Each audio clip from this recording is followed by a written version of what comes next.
પરસોત્તમ માસ આવ્યો। પરસોત્તમ માસમાં 90 વર્ષના ડોશીમાં પરસોત્તમ મહિનાનું વ્રત કરવા બેઠા, પણ ઘેરે કોઈ નહીં એટલે નારાજ રહેતા હતા, કારણ કે વહુ નહીં, છોકરાને કાંઈ નહીં, ડોશીમાને કાંઈ હતું જ નહીં, તો હું આ કોણ હોય? તો ભગવાને વિચાર કર્યો કે આ ડોશીમાં મારું વ્રત કરે છે અને આને છોકરાની વહુની જરૂર છે, પણ હવે કરવું હું?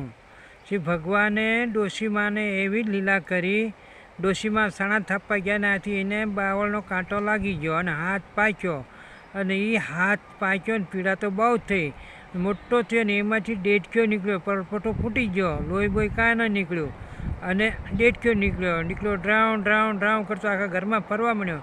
ડોશીમાં પીડા ભૂલી ગયા અને ડેટક્યાની વાંહે ચડી ગયા।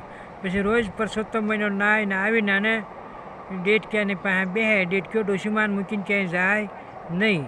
એમ કરતાં કરતાં થોડાક દિવસ થયા, ડેટક્યો નાહવા જાય, તળાવે નાહવા ગયો ડેટક્યો ડોશીમાને હારી, ત્યારે ડેટકે હળવું ડોશીમાં હાલતા થયા એટલે પોતાનું સ્વરૂપ બદલાવીને ડેટક્યાનું સ્વરૂપ એક બાજુ મૂકી અને નાહી ધોઈને મસ્ત નીકળે। એ રાજાની છોડી બાળી ગઈ કે પણું તો આ ડેટક્યાને પણું, બીજા કોઈને નહીં।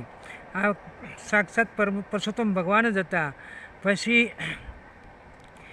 રાજાની છોડીએ જ્યારે વહેન કર્યું ત્યારે ડોશીમાં શું કરે, રાજાની છોડી વહેન કરી એના મા બાપને કીધું, એના મા બાપે ખૂબ સમજાઈ પણ સમજી નહીં, મારા ડેટક્યારી લગ્ન કર્યું। રાજાએ એલાન કરીને કે ડોશીને ડેટક્યારી મારી છોડીને પરણાવવાનું છે।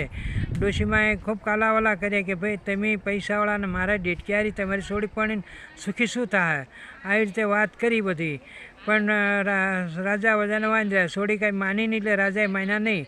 પછી છોડી ભગવાનની પાસે આવીને કીધું કે મારે તમારે હારી પરણવું છે। ત્યારે ભગવાને કીધું તારા બાપને કે અશ્વમેઘ યજ્ઞ કરે અને ઘણાય બ્રાહ્મણોને જમાડે, અને એનું પુણ્યના કારણથી હું તમારી હારી પરણીશ અને તમને વૈકુંઠ લઈ જઈશ। રાજાએ એવી રીતે કર્યું, અશ્વમેઘ યજ્ઞ કર્યો અને લાખો કરોડોનું દાન કર્યું। ત્યારે ભગવાન પરસોત્તમ ખુદ પ્રગટ થયા, એ ડોશીમાને અને છોડીને હારી ફેરા ફરીને એને અને ડેટક્યા બનીને પોતે હતા, એ બધા યુવાનો બહેન ભગવાનના ધામમાં વહી ગયા। જો આવી રીતે ડોશીમાના વ્રતથી અગર ભગવાન પ્રસન્ન થતા હોય તો તમે રાજી ખુશીતા ભાવથી પસંદ કરો, અપ્પા કરો તો ભગવાન જરૂર ને જરૂર પસંદ થાય। જય દ્વારકાધીશ।